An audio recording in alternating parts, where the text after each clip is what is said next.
ठीक है।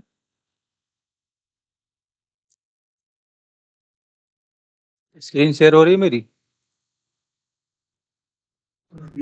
जी। यस हो गई। ठीक। तो लास्ट टाइम हम यहाँ पर काम कर रहे थे, हमने डिलीट का काम कर लिया था। ठीक है, यानी कि इस पर क्लिक करेंगे, ये जो बटन है हमारा, पहले मैं कुछ और डेटा ऐड कर लेता हूँ। ठीक है, फिलहाल मैं ऐसे ही डमी डेटा डाल रहा हूँ यहाँ पर। रजिस्टर पे क्लिक करूँगा, नोटिस करिए मैं डिलीट पे क्लिक करूँगा, ये डेटा डिलीट हो जाएगा। तो जब हम डिलीट पे क्लिक करेंगे तो हमें कंफर्मेशन का मैसेज देना है कि अगर आप डिलीट करना चाहें तो डिलीट कर सकते हैं, वरना हो सकता है यूज़र से गलती से यहाँ पर क्लिक हो जाए तो उसका डेटा लॉस हो जाएगा। ठीक है, इसलिए हम जब इस पर क्लिक करेंगे तो एक बार कंफर्मेशन का मैसेज जरूर लेंगे यूज़र से। तो उसके लिए हमने जो है स्वीट अलर्ट का सीडीएन अटैच किया था। ठीक है, स्वीट अलर्ट का सीडीएन हमने अटैच कर दिया था, उसी का यूज करेंगे कंफर्मेशन मैसेज के लिए। तो स्वीट अलर्ट यहाँ पर सर्च कर लेंगे इस तरीके से और यहाँ पर क्लिक करेंगे। स्वीट अलर्ट का ये सीडीएन है, इसको हमने लगा लिया था ऑलरेडी। तो अलग अलग तरीके से आप स्वेल दिखा सकते हो। ठीक है, ये ओके है, ये एक तरीके का मॉडल होता है। तो अलग अलग टाइम पे हम इस चीज़ को दिखा सकते हैं। ठीक है, कैसे यूज करना है अभी आप समझ जाएंगे। ये भी एक है। ठीक है, तो जब आपका कोई डेटा सक्सेसफुल हो या कोई वार्निंग एरर हो तो इस तरीके का स्वेल हम यूज कर सकते हैं। और ये टेक्स्ट वगैरह चेंज किया जा सकता है, ये आइकन भी चेंज किया जा सकता है। तो फिलहाल हमें ये डिलीट वाला यूज करना है, नीचे की तरफ है, इस पर क्लिक करेंगे, ये वाला मॉडल यूज करना है। ठीक है, तो इसका कोड ये रहा, इसको हम कॉपी कर लेंगे। कॉपी कर लिया इस तरीके से और अपने कोड में, यानी कि जहां पर हमने डिलीट का कोड किया था, तो ये डिलीट का कोड है, यहाँ पर नोटिस करिए कमेंट हमने कर दिया था। तो सबसे पहले डिलीट पे क्लिक करते ही यही कोड हमारा एग्जीक्यूट करना चाहिए, तो मैंने इसको यहाँ पर पेस्ट कर दिया। ठीक है, ये हमारा कोड है। परफेक्ट। ठीक है, तो अभी हम ये जो 3 लाइन का कोड है, इसके वजह से जो डेटा है हमारा ये वाला जो यहाँ पर शो हो रहा है, ये डिलीट होता है। तो फिलहाल ये 3 लाइन का कोड अभी हम एग्जीक्यूट नहीं करेंगे। अभी हम देख लेते हैं कि ये जो हमने कोड लगाया इससे क्या होता है, यानी कि ये जो हमने कोड अभी लगाया ना स्वेल का, स्वीट अलर्ट का, उससे क्या होता है। ठीक है, तो फिलहाल हम क्लिक करेंगे बटन पे, नोटिस करिए मैंने क्लिक किया तो ये इस तरीके का मॉडल आया। अब हम जब ओके पे क्लिक कर दें तभी हमारा डेटा डिलीट होना चाहिए, कैंसिल पे क्लिक कर देंगे तो डिलीट नहीं होना चाहिए डेटा। ठीक है, तो ये जो आप इसके अंदर टेक्स्ट वगैरह देख रहे हैं, आर यू श्योर, ये टाइटल होता है, ये बॉडी होता है। ठीक है ना, इस तरीके से हम मैसेज वगैरह डाल सकते हैं। तो उसके लिए आप यहाँ से चेंज कर सकते हो। नोटिस करिए टाइटल है, ये टेक्स्ट है। ठीक है, तो टेक्स्ट जो अगर आप चेंज करना चाहें तो चेंज कर सकते हो। ये आइकन होता है, बटन है, डेंजर मोड है। ठीक है, परफेक्ट। उसके बाद यहाँ पर देखिए देन से हैंडल किया गया है। अगर आप जो है ओके पे क्लिक करते हैं तो यहाँ का कोड एग्जीक्यूट करेगा, यानी कि अगर आप डिलीटेड के अंदर कोई कोड करना चाहें, जैसे कि अभी हमने इस बटन पे क्लिक किया, इससे फिलहाल हम यहाँ पर क्लिक करेंगे। अगर हम ओके पे क्लिक कर दें तो हमारा जो कोड है, यानी कि इफ के अंदर का कोड एग्जीक्यूट करेगा। तो डिलीट करने के लिए आपको यहाँ पर कोड रखना होगा अगर आप डिलीट करना चाहते हो तो ये जो कोड है इसको मैं यहाँ से कट कर लेता हूँ और यहाँ पर डाल देता हूँ डिलीट करने के लिए। अगर हमें डिलीट नहीं करना होता तो हम कुछ नहीं करेंगे, वो एल्स में ऑटोमेटिक चला जाएगा, यानी कि जब हम कैंसिल पे क्लिक करेंगे तो ये कोड एग्जीक्यूट करेगा। अगर हम डिलीट यानी कि ओके पे क्लिक कर दें तो ये हमारा जो है कोड एग्जीक्यूट करेगा पूरा इफ के अंदर का। ठीक है, तो फिलहाल नोटिस करिए मैंने रिलोड किया, मैं यहाँ पर क्लिक करता हूँ, अगर मैं कैंसिल कर दूंगा तो डिलीट नहीं होगा। Your imaginary file is safe. ठीक है, तो फाइल हम डेटा लिख सकते हैं, तो जहाँ पर यहाँ पर फाइल लिखा हुआ है यहाँ पर हम डेटा लिख सकते हैं इस तरीके से, यानी कि your imaginary data is safe. और यहाँ पर भी हम डेटा कर सकते हैं, यहाँ पर एक जगह पर फाइल लिखा हुआ है।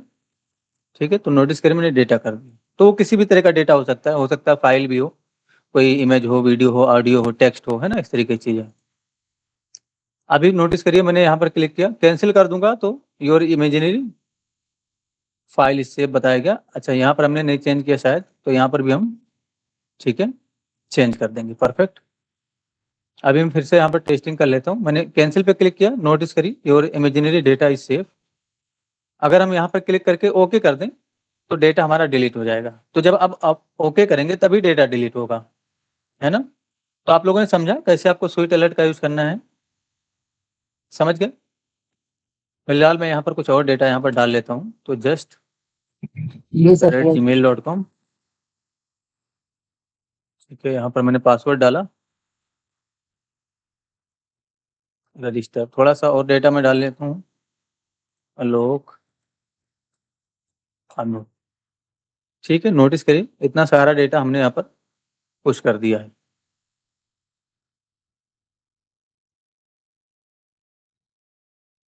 तो फिलहाल जो डेटा रजिस्टर हो रहा है, यानी कि हम पुश कर रहे हैं, तो कोई मैसेज नहीं आ रहा है, ठीक है। स्वीट अलर्ट का मैसेज देना है हमें जब डेटा इंसर्ट हो जाए तो हम ये वाला स्वीट अलर्ट यूज कर लेते हैं।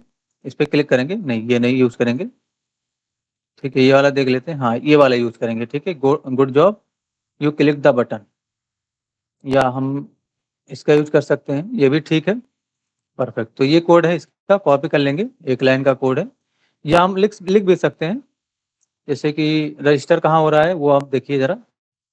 तो रजिस्टर हो रहा है यहाँ पर, ये देखिए ना, यहाँ पर पुश होता है, लोकल स्टोरेज के अंदर डेटा चला जाता है। इसी के नीचे हम वो कोड लिख सकते हैं। तो कैसे लिखना है सोहेल का कोड, यहाँ पर आपको सोहेल लिखना है इस तरीके से। पहले आपको मैसेज देना जो आप देना चाहते हैं, तो ऐसे लिख सकते हैं आप, गुड जॉब, ठीक है। तो जैसे आप जो भी मैसेज देना चाहें, जरूरी नहीं कि गुड जॉब लिखें आप, जो आपको मैसेज देना वो लिख सकते हैं, ठीक है। उसके बाद आप यहाँ पर, यानी कि नोटिस करिए यहाँ पर जो लिख के आता है ये चीज, यानी कि टेक्स्ट, इसको आप लिख सकते हो। तो यहाँ पर हम लिख देते हैं कि डेटा रजिस्टर्ड सक्सेसफुली, ठीक है, सक्सेसफुली, ठीक है। इस तरीके से नोटिस करिए, परफेक्ट। कुछ भी लिखा जा सकता है। रजिस्टर की स्पेलिंग अगर मिस्टेक हो तो आप लोग ठीक कर लीजिएगा, परफेक्ट। और अगला जो होता है पैरामीटर, इसके अंदर 3 पैरामीटर। अगला पैरामीटर आपको सक्सेस का देना है। तो सक्सेस ये आइकन का होता है ना, यानी कि सक्सेस का आइकन दिखेगा। नोटिस करिए, यहाँ पर मैं आके टेस्ट कर लेता हूँ। मैंने यहाँ पर रिलोड कर दिया और कुछ मैं डमी डेटा यहाँ पर इनपुट कर लेता हूँ। इस तरीके से पासवर्ड डाल दूंगा, फादर नेम और एड्रेस, इस पर क्लिक करूंगा, यहाँ पर जो है डॉट एक्स्ट्रा लग गया है। नोटिस करिए, good job, your data registered successfully, इस तरीके का मैसेज आ गया, ठीक है। अगर आप आइकन दूसरा कोई दिखाना चाहते हो तो कभी कभी मैं वार्निंग के केस में भी ये मॉडल वगैरह यूज करना होता है, यानी कि स्वीट अलर्ट दिखाना होता है। तो उस केस में यहाँ पर आप वार्निंग का दीजिए, जब आपको वार्निंग का कुछ दिखाना हो या एरर का दिखाना हो, ठीक है। तो वार्निंग लिखेंगे तो आपका जो आइकन है वो दूसरे तरीके का दिखेगा, ठीक है। देख लेते हैं कैसा दिखेगा आइकन अगर हम वार्निंग लिख रहे हैं। तो मैंने यहाँ पर डेटा इनपुट किया,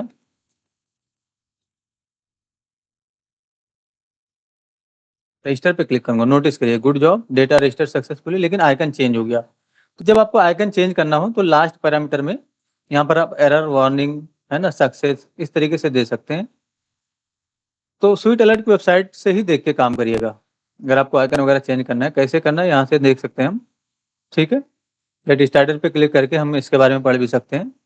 तो ज़्यादा डीप जाने की ज़रूरत नहीं है आपको, यहाँ पर पहले से बने हुए हैं, उतना काफ़ी है। जितना बना हुआ है आपके यूज में उतना काफ़ी है, यानी कि आप लोगों के यूज के लिए या बेसिक वर्क के लिए उतना काफ़ी है, ठीक है। तो हमें ज़्यादा डीप जाने की ज़रूरत नहीं है, बस सीडीएन यूज करो और आपको याद रखने की आवश्यकता नहीं कुछ भी, ठीक है।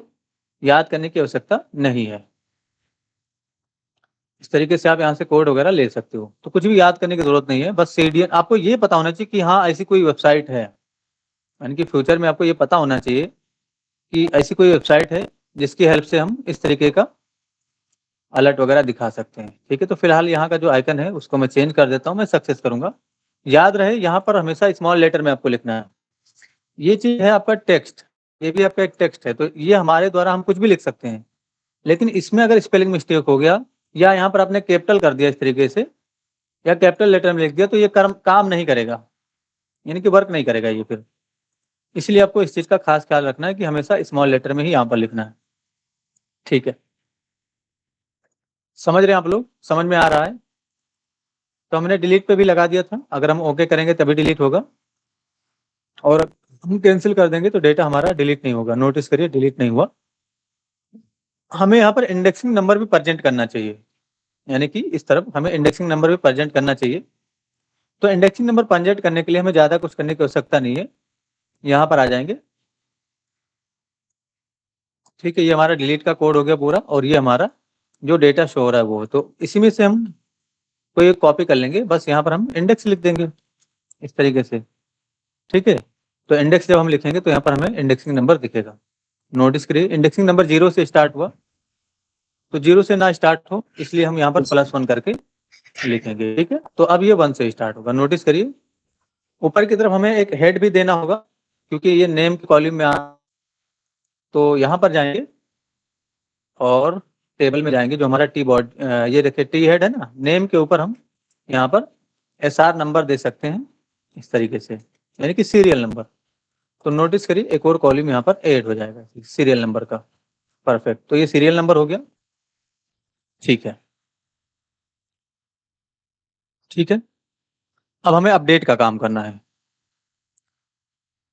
और एक और चीज नोटिस करिए, अगर मैं रजिस्टर पे डायरेक्ट क्लिक करता हूँ तब भी हमारा डेटा रजिस्टर हो जा रहा है, ये ऐसा नहीं होना चाहिए। ठीक है, तो इसके लिए हम क्या कर सकते हैं, हम चेक कर सकते हैं कि इनपुट फील्ड हमारा अगर एम्प्टी है तो हम डेटा रजिस्टर नहीं होने देंगे। ठीक है, यानी कि वैलिडेट करेंगे इस चीज को हम।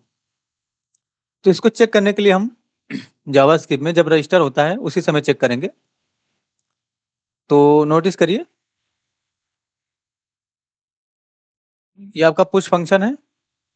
ठीक है, हम पहले चेक कर लेंगे पुश होने से, यानी कि ये जो 3 लाइन का कोड है डेटा स्टोर करने का, या ये सारा कोड, या इवन आप इसको भी क्या कर सकते हैं, एक कंडीशन में रखेंगे, इफ ऐसे डिफाइन करेंगे और हम चेक कर लेंगे।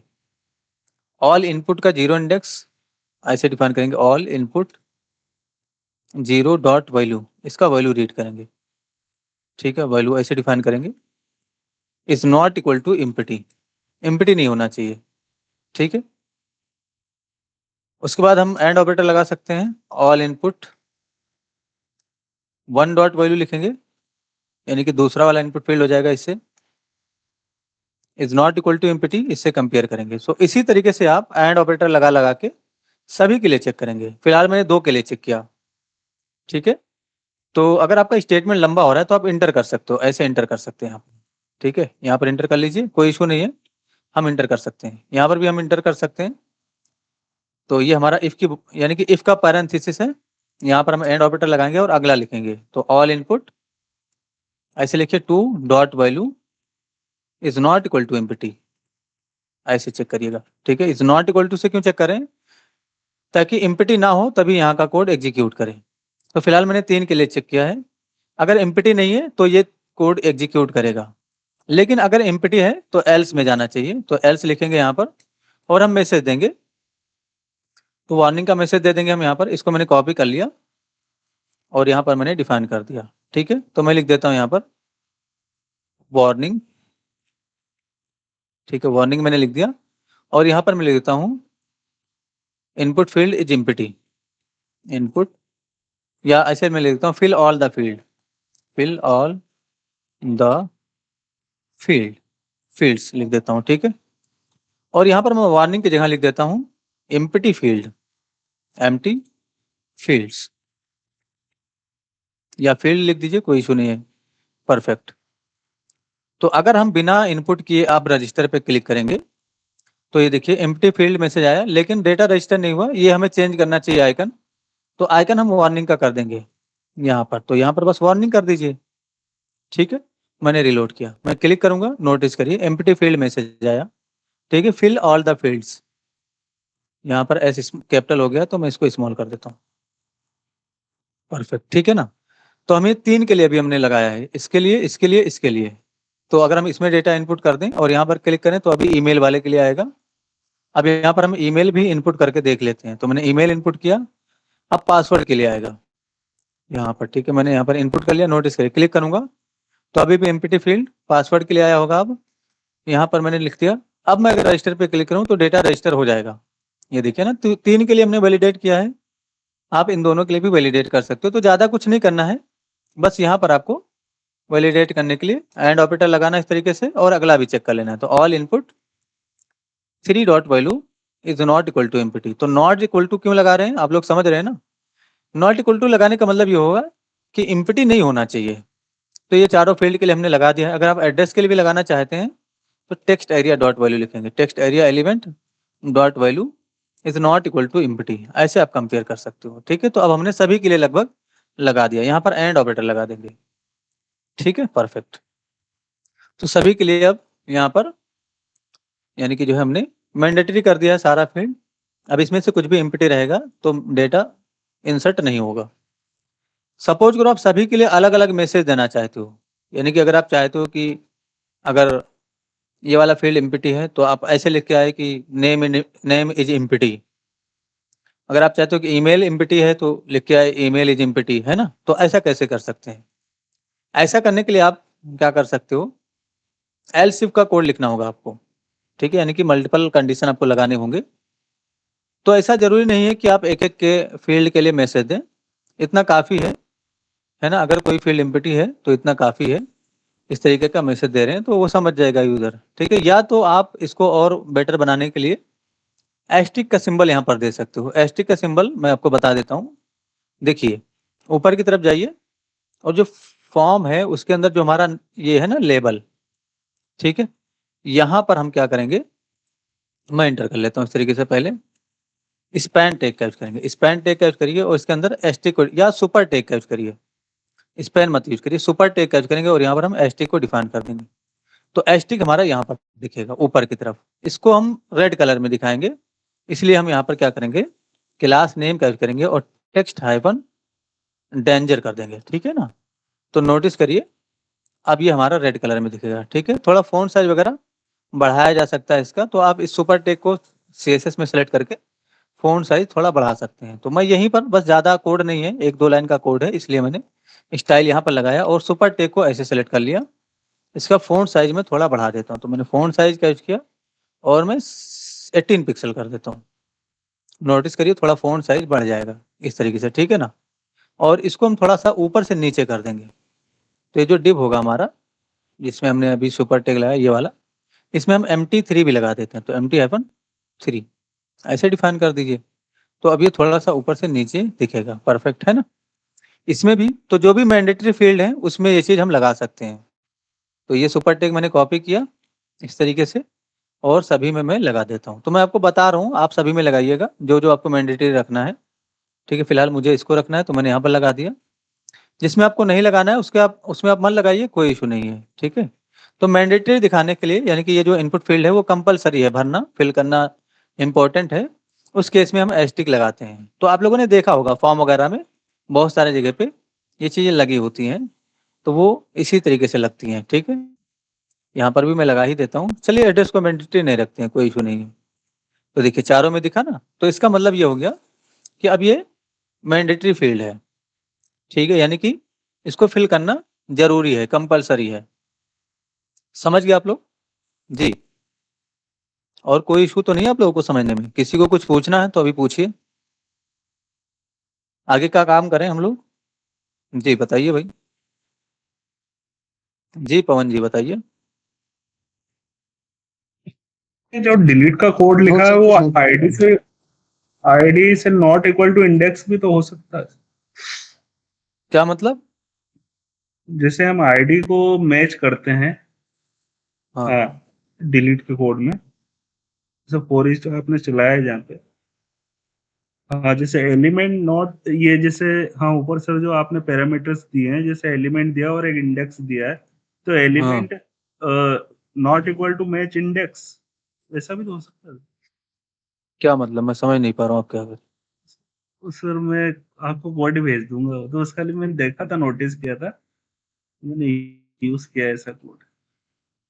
देखिए ये डिलीट करने के लिए होता है, ठीक है, हाँ ये लाइन का कोड। तो आपको यहाँ पर इंडेक्सिंग नंबर देना होगा और ये जो 1 लिखा हुआ है इसका मतलब ये होगा कि कितना डेटा डिलीट करना है। जैसे इंडेक्सिंग नंबर का मतलब ये हो गया कि अगर हम इस पे क्लिक करते हैं तो इसका इंडेक्सिंग नंबर क्या आएगा, 3 आएगा। अच्छा। ठीक है, अब 3 के बाद आपको कितना डेटा डिलीट करना है, जैसे ये भी डिलीट करना है, ये भी डिलीट करना है, ये भी डिलीट करना है, तो आप यहाँ पर 4 दे दीजिए। लेकिन अगर आप चाहते हो कि जिस पे क्लिक हुआ है सिर्फ वही डिलीट हो, हाँ तो आपको क्या करना है, 1 देना है।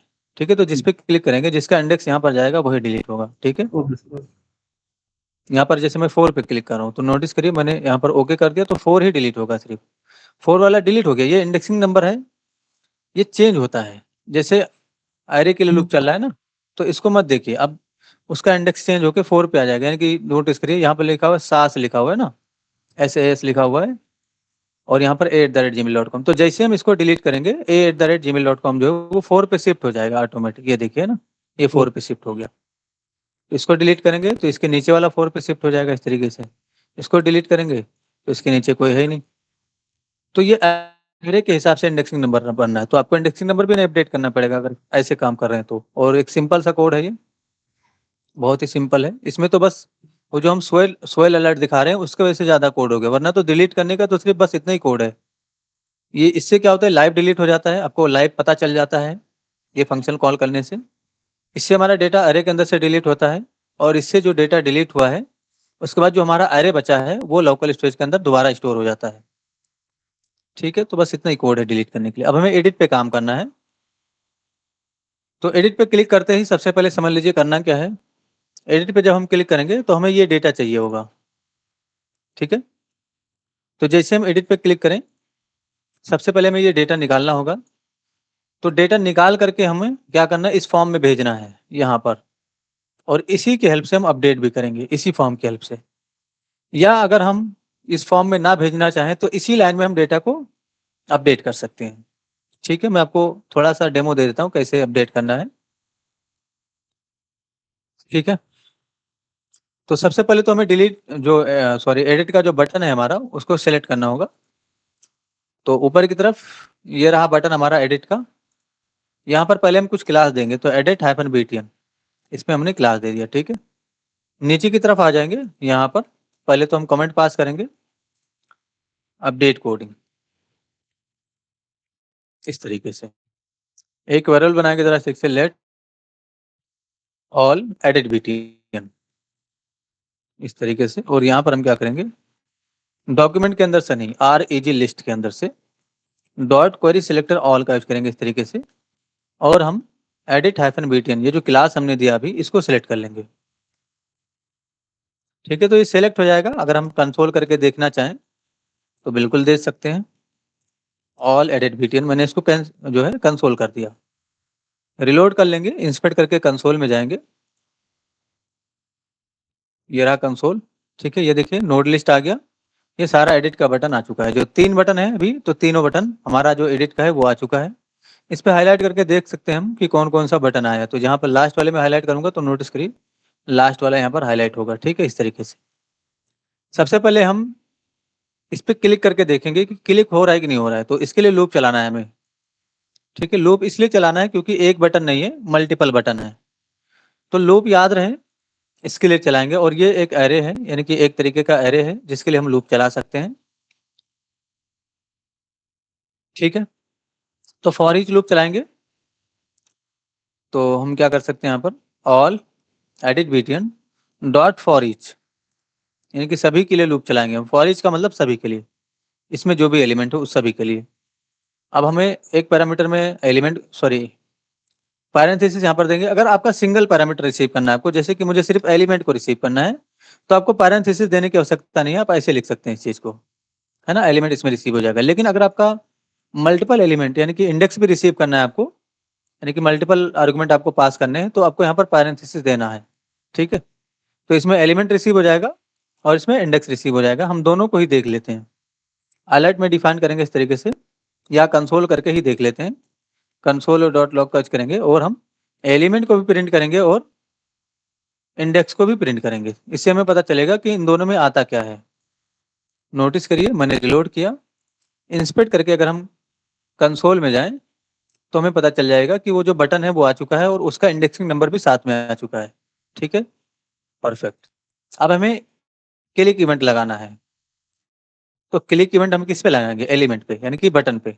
तो डॉट ऑन क्लिक ऐसे डिफाइन करिए, कॉल बैक फंक्शन का डिफिनेशन कीजिए इस तरीके से, और यहाँ पर हम अलर्ट करके देखेंगे अब एक बार, यानी कि बार बार आपको टेस्टिंग जरूर करना है। ठीक है, इंडेक्स को अलर्ट कर लेते हैं, तो जिस बटन पे क्लिक करेंगे उसी का इंडेक्सिंग नंबर हमें मिलना चाहिए। तो फिलहाल मैंने इस पे क्लिक किया, तो इसका इंडेक्सिंग नंबर क्या है, 1।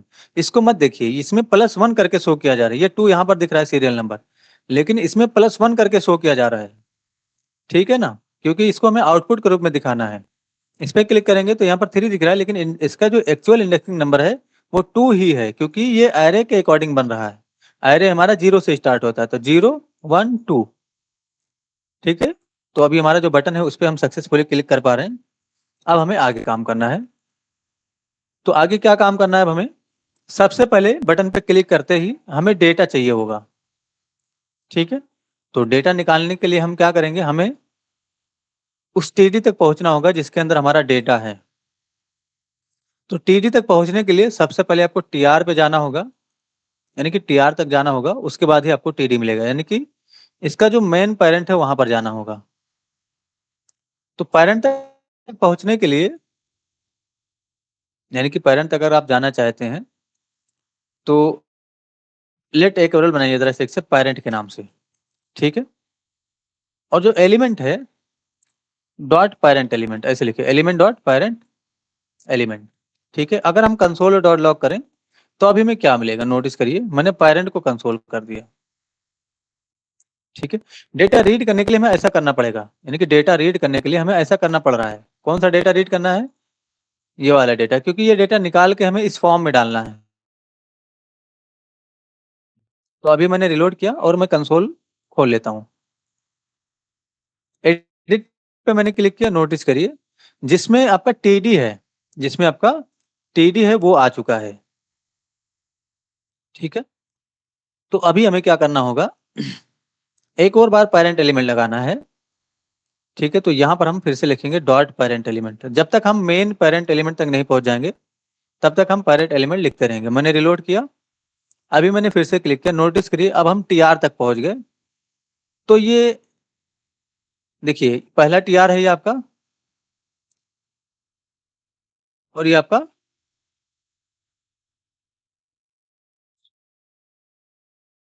ठीक है टीआर और टीडी। अच्छा, मेरे ख्याल से मैंने जो है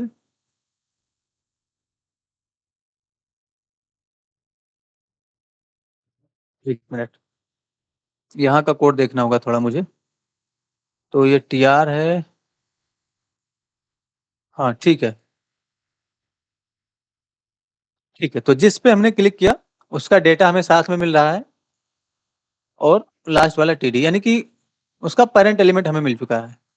जैसे कि हमने इस पे क्लिक किया तो ये पूरा रो मिल रहा है हमें, ये पूरा रो 1 से लेकर के ये जो पूरा टीडी है साथ में मिल रहा है, और ये बटन वाला भी मिल रहा है। अगर हम दूसरे वाले पे क्लिक करें, नोटिस करिए अनूप वाले पे मैं क्लिक कर रहा हूँ, तो हमें यहाँ का जो डेटा है वो भी मिलेगा, यानी कि सारा टीडी मिलेगा और बटन वाला भी टीडी मिल जाएगा। ठीक है, तो हमें बटन वाले का कोई काम नहीं, तो उसमें हमें रिमूव करने की आवश्यकता नहीं।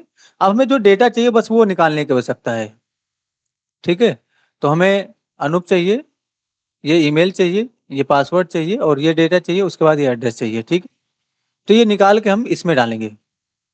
ठीक है, अच्छा एक और चीज मैं कहना चाह रहा था कि हम चाहें तो यही इसी लाइन में अपडेट कर सकते हैं इस डेटा को, है ना? तो नोटिस करिए, पहले चीज ये समझ लीजिए आप लोग, ये जो टीआर आया है इसके अंदर से अगर हमें इस पे कोई काम करना है तो टीआर के अंदर से अगर आप 0 को रीड करेंगे, यानी कि जो पेरेंट आया उसके अंदर से अगर आप देखिए हमें टीडी को सिलेक्ट करना होगा। ठीक है, तो मैं आपको समझाता हूँ ये चीज। अभी मैं नीचे जाता हूँ पहले, यानी कि यहाँ पर हम काम कर रहे थे,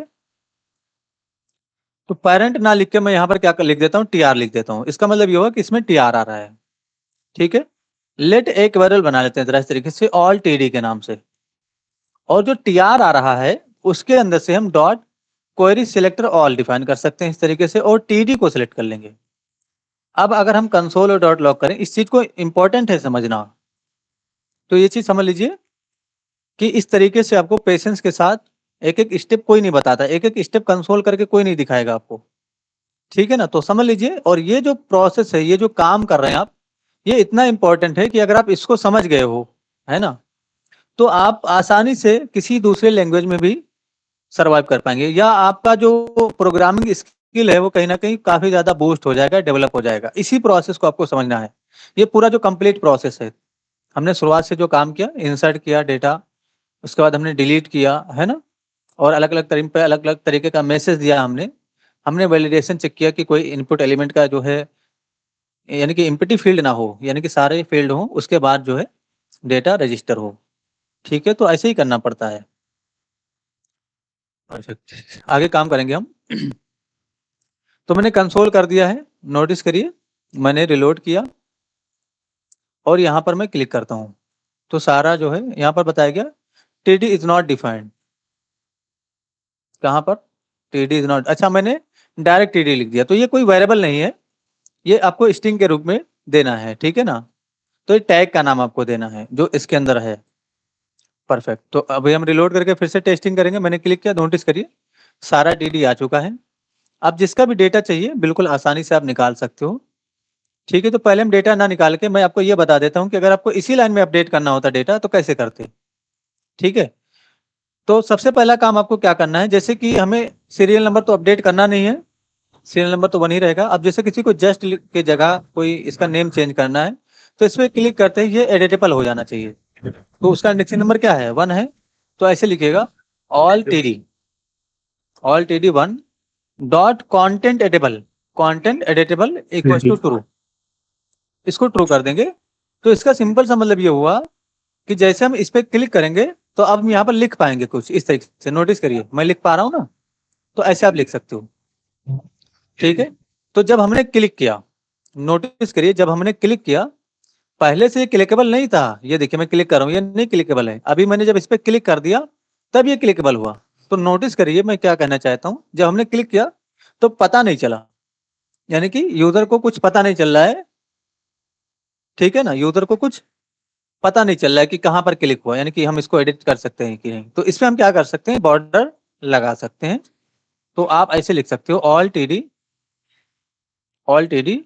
1, यानी कि 1 को सेलेक्ट करेंगे, डॉट स्टाइल डॉट बॉर्डर, ऐसा बॉर्डर छोड़ दीजिए इस पे 2 पिक्सल ऐसे लिखेंगे, सॉलिड रेड, ठीक है। तो नोटिस करिए अब जब हम क्लिक करेंगे, यानी कि मैंने इस पे क्लिक किया तो नोटिस करिए बॉर्डर आ गया, तो इससे यूजर को पता चल जाएगा। तो अब यहाँ पर यूजर अपडेट कर सकेगा, यानी कि कुछ अपडेट करेगा। और जब इस पे यूजर क्लिक करेगा तो इस बटन को भी हमें चेंज कर देना है, यानी कि इस बटन को हमें चेंज कर देना है, ठीक है। तो बटन को चेंज करने के लिए हम क्या कर सकते हैं, यानी कि यहाँ पर पहले तो हम इस सबको एडिटेबल बना देंगे एक साथ। तो एक लूप चला सकते हैं हम, अगर हमें सब पे एडिटेबल बनाना है तो लूप चलाने के लिए हम क्या कर सकते हैं, ऐसे फॉर ईच चला लेंगे यहाँ पर ऑल TD के लिए। तो all TD dot for each loop चलाइए इस तरीके से। और यहाँ पर भी हम एलिमेंट और इंडेक्स को रिसीव कर सकते हैं, वैसे इंडेक्स का काम नहीं है लेकिन हो सकता है जरूरत पड़ जाए, इसलिए मैंने रिसीव कर लिया। और मैं क्या करता हूँ, वो 2 लाइन का कोड लिखा हुआ था उसी को लिखेंगे दोबारा। तो फिर से यहाँ पर लिखेंगे हम element dot content editable equal to true, तो एक साथ सभी का ट्रू हो जाएगा, इसके साथ सभी पे बॉर्डर आ जाना चाहिए।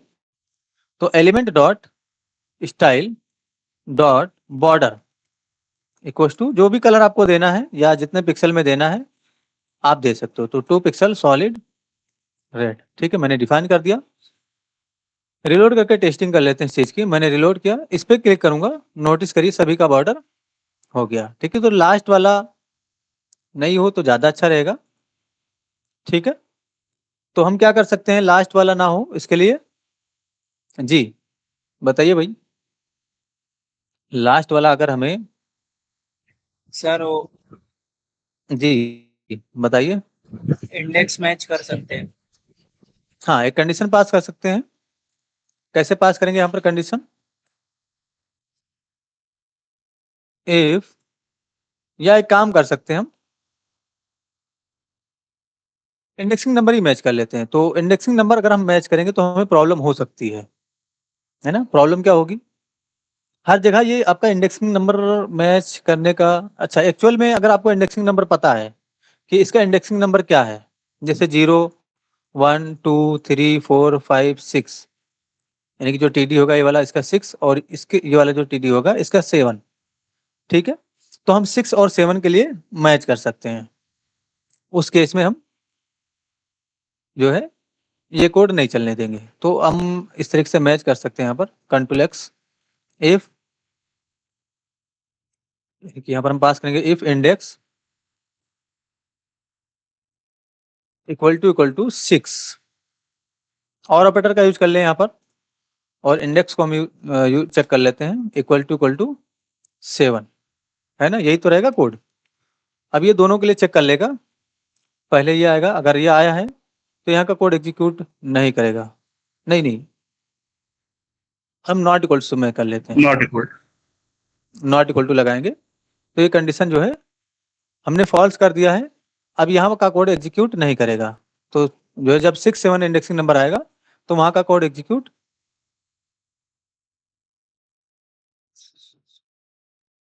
नहीं, एक मिनट 6 के बराबर है अगर, तो हमें क्या करना है, या 7 के बराबर है, ठीक है।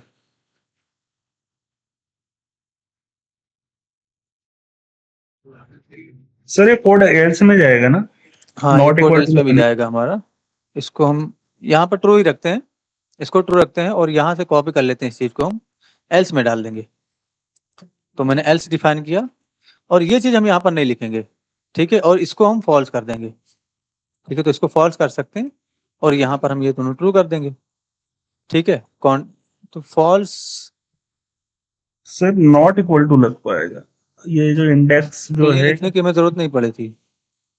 नहीं सर, ये नीचे वाला कोड तो रहेगा, पर ये जैसे इंडेक्स नॉट इक्वल टू 6 होगा और देन उसके बाद में इंडेक्स नॉट इक्वल टू 7 और फिर जो एल्स में जो कोड चलेगा सर ये कंटेंट एडिटेबल वाला चल जाएगा, ठीक है, चल रहा है।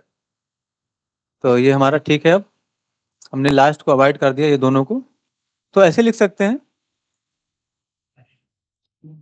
अगर हम नॉट इक्वल टू लगाएं, यहाँ पर मैंने नॉट इक्वल टू लगा दिया, तो शायद हमें ये चीज लिखने की आवश्यकता नहीं है, सिर्फ इस इफ से ही हमारा काम हो जाना चाहिए, इतना ही लिखने से हमें एल्स लिखने की आवश्यकता है ही नहीं, क्योंकि हमने नॉट इक्वल टू लगा दिया है। नॉट इक्वल टू का मतलब कि वो इंडेक्सिंग नंबर नहीं है, तो अभी यहाँ पर काम कर रहा है, ऐसा नहीं होना चाहिए। अगर 6 के बराबर नहीं है तभी ये कोड चलना चाहिए, बट ये 6 पे चल जा रहा है, तो आप ऐसे ही कर लीजिए, इससे कोई इशू नहीं है। हमने इक्वल टू से मैच कर लिया, ठीक है ना, परफेक्ट। तो ये ठीक है, यानी कि लास्ट का 2 इंडेक्स अवॉइड हो जाएगा, ये देखिए, ठीक है। तो ऐसे आप काम कर सकते हो। तो ये जो कोड या तो लिखा सर आपने, एल्स ये उसी जी एल्स हटा ही देते, सिर्फ इंडेक्स मैच कर लेते, 6 7 पे फॉल्स रहेगा, बाकी का कोड वैसे रहने देते, एल्स हटा देते ब्रैकेट, वो भी कंडीशन क्या मैच कर लेगा, वो भी हाँ, ये भी चलेगा। कंडीशन सेम है। क्या बोल रहे हो अमित भाई? इसके नीचे बस वो पेस्ट कर दो वाला कोड जो था ना। हाँ, तो ऐसे तो काम कर जाएगा, इससे कोई इशू नहीं है, बस ऐसे भी काम कर जाएगा ये, एल्स लिखने की आवश्यकता नहीं है, ठीक है, परफेक्ट। नहीं, एल्स में जाएगा क्या? ठीक है, एल्स में ही रखना होगा, तो एल्स में रखिए इसको, ठीक है ना। अब ये ठीक है, तो ऐसे हम अवॉइड कर सकते हैं, लेकिन ये जो कंडीशन है ये सभी केस में, यानी कि सभी केस में वैलिड नहीं है, सभी केस में वैलिड नहीं है।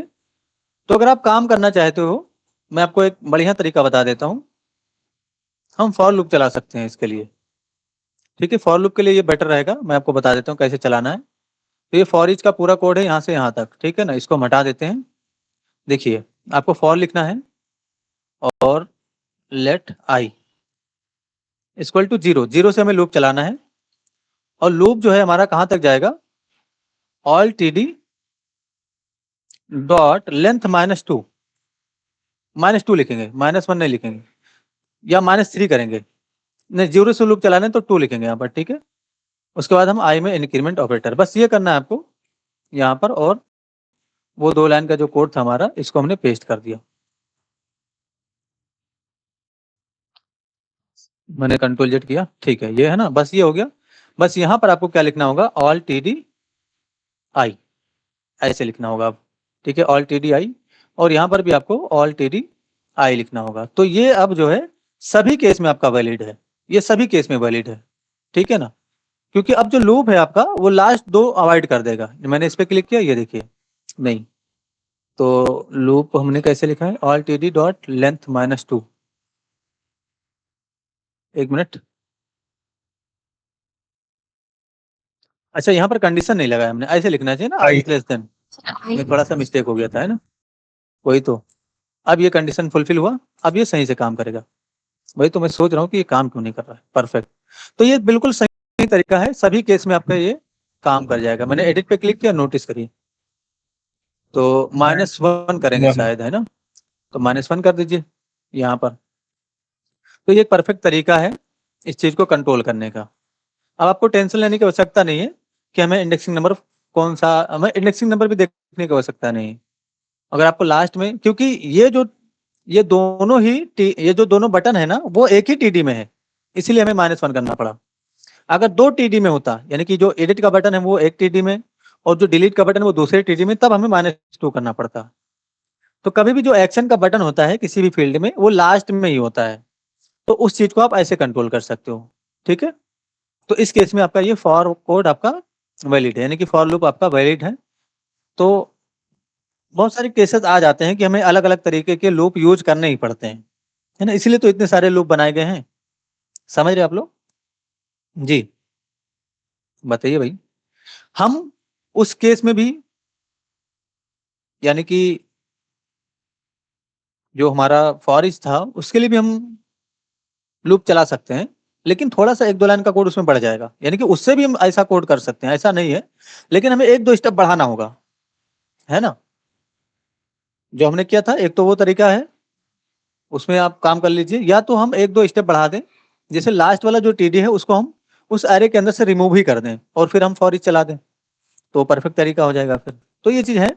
तो एक तरीका नहीं होता है कोड करने का। मसला यहाँ पर यह है कि हमारा लॉजिक किस तरीके से बिल्ड है, हम किस तरीके से सोच पा रहे हैं, हम किस तरीके से काम कर पा रहे हैं, है ना? तो जब हमारी सोच, यानी कि हमारी जो डेवलपमेंट स्किल है वो इम्प्रूव होगी, थिंकिंग पावर अच्छी होगी, तो हम इस चीज को समझ पाएंगे और हम हर एक एंगल से निकल जाएंगे, हम कहीं फंसने वाले नहीं है, ठीक है ना? तो कोई एक तरीका नहीं है कि आपका यही तरीका है कोड लिखने का, है ना? अलग अलग तरीके हो सकते हैं, या इसके अलावा भी और तरीका हो सकता है। परफेक्ट, ठीक है? तो पहला तरीका ये था कि हम जो है एडिट पे क्लिक करवाएं और यहाँ पर हम एडिट करवा लें। अच्छा, ये वाला भी हमें नहीं एडिट होने देना चाहिए, क्योंकि सीरियल नंबर हम एडिट ना करने दें तो बेटर ही रहेगा, ठीक है? तो हम क्या कर सकते हैं, बस 1 से लूप चला दो आप, ठीक है? यहाँ पर 1 लिख दो, तो अब आपका जो पहला वाला है वो अवॉइड हो जाएगा। मैंने एडिट पे क्लिक किया, नोटिस करिए, ठीक है? तो ये चीज बस सोचने की आवश्यकता है, आपको थोड़ा सा रुकने की आवश्यकता है इस जगह पे, और इस चीज को अपने माइंड में अपने आप से क्वेश्चन करने की आवश्यकता है, ठीक है? हम लोग घबरा जाते हैं ऐसे सिचुएशन में, हम समझ नहीं पाते कि अब हम क्या करें। तो आप थोड़ा सा दिमाग लगाइए, आप कॉपी पेन लीजिए, उसको लिखिए कि अगर हम यहाँ से लूप, यानी कि इसको अवॉइड करके लूप चला दें, या हम पीछे का डेटा अवॉइड कर दें, है ना? इस तरीके से आप समझने की कोशिश करिए। तो मैं तो यही कहूंगा कि जितना ज्यादा आप प्रैक्टिस करें इन चीजों पे, उतना आपका स्किल बिल्ड होगा। हम लोग प्रैक्टिस पे ध्यान नहीं देते हैं और हम लोग सिर्फ लैंग्वेज के पीछे भागते हैं। हमने पाइथन सीख लिया, हमने डीएसए सीख लिया, हमने जो है जावास्क्रिप्ट सीख लिया, हमने पीएचपी सीख लिया, सब सीखने में लगे हुए हैं, लेकिन कोई प्रोजेक्ट बेस्ड लर्निंग नहीं करना चाहता है, क्योंकि प्रोजेक्ट बनाने में टाइम लगता है, माइंड लगता है, वो कोई करना नहीं चाहता, ठीक है? तो याद रहे कि इस तरीके से आपको कोई पढ़ाएगा नहीं। तो अगर आपको यहाँ पर मौका मिल रहा है तो इसको जाने मत दीजिए। एडिट पे क्लिक करेंगे, ये एडिटेबल हो गया। तो पहला तरीका कि हम यहाँ पर एडिट करवा लें और ये बटन चेंज कर दें। तो बटन चेंज कैसे करेंगे वो भी समझिए जरा आप लोग। बटन हमारा कहाँ है भाई, इसके अंदर है। और अगर हम ऐसे लिखें, नोटिस करिए, मैं आपको कंसोल करके दिखा देता हूँ बटन को। तो कंसोल डॉट लॉग सर्च करेंगे, ऑल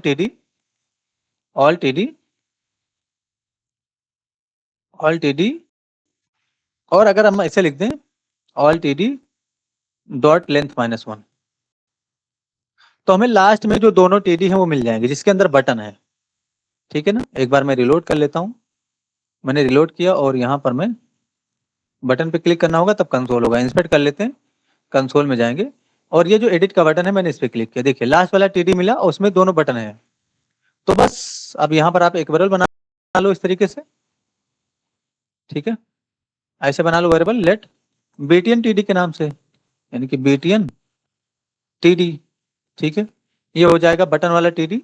अब इसके अंदर से आप पहला बटन रीड कर लो, तो लेट एक वेरिएबल बना लो जरा इस तरीके से, एडिट बीटीएन के नाम से, है ना? ऐसे मैंने बना लिया एडिट बीटीएन के नाम से। और जो बीटीएन टीडी है हमारा, उसके अंदर से डॉट क्वेरी सिलेक्टर का यूज करेंगे और हम पहले बटन को सिलेक्ट करें। तो अब अगर आपने ऐसे लिख दिया बटन, तो जो पहला बटन होगा वही सिलेक्ट होगा, है ना। ऐसे मैंने कंसोल और डॉट लॉग का किया और यहाँ पर मैं एडिट बीटीएन को कंसोल करके आपको दिखा देता हूँ।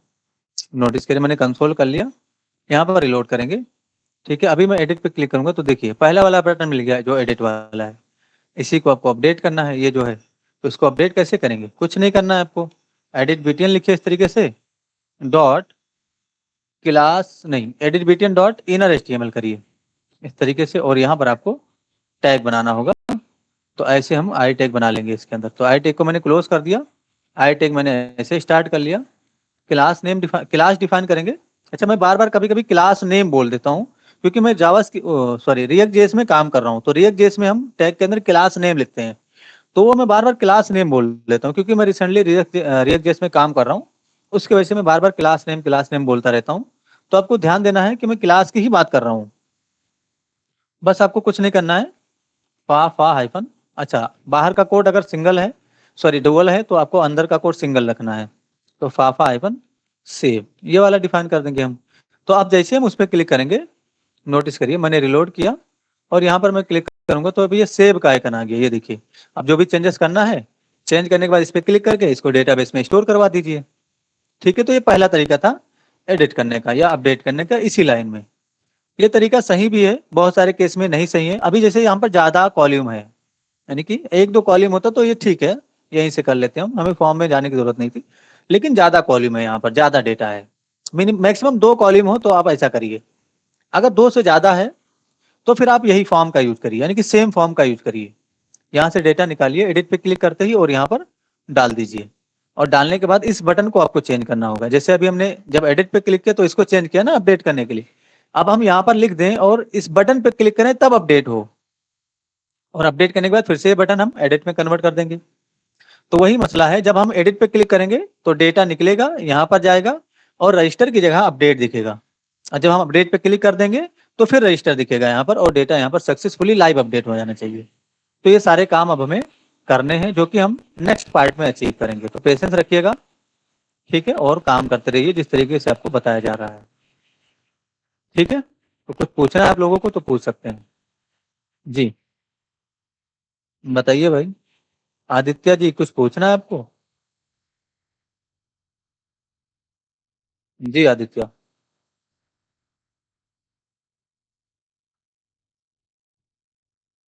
ठीक है, तो आप लोग पूछ सकते हैं अगर आपको कुछ पूछना है तो। अगर आपकी डेवलपमेंट के दौरान कोई भी प्रॉब्लम आती है, यानी कि अगर आप डेवलपमेंट कर रहे हैं और कोई प्रॉब्लम आ गई तो आप मैसेज करिए, आपकी हेल्प कर दी जाएगी। Okay, thank you. आदित्य आप आ रहे हैं, क्या बात है भाई?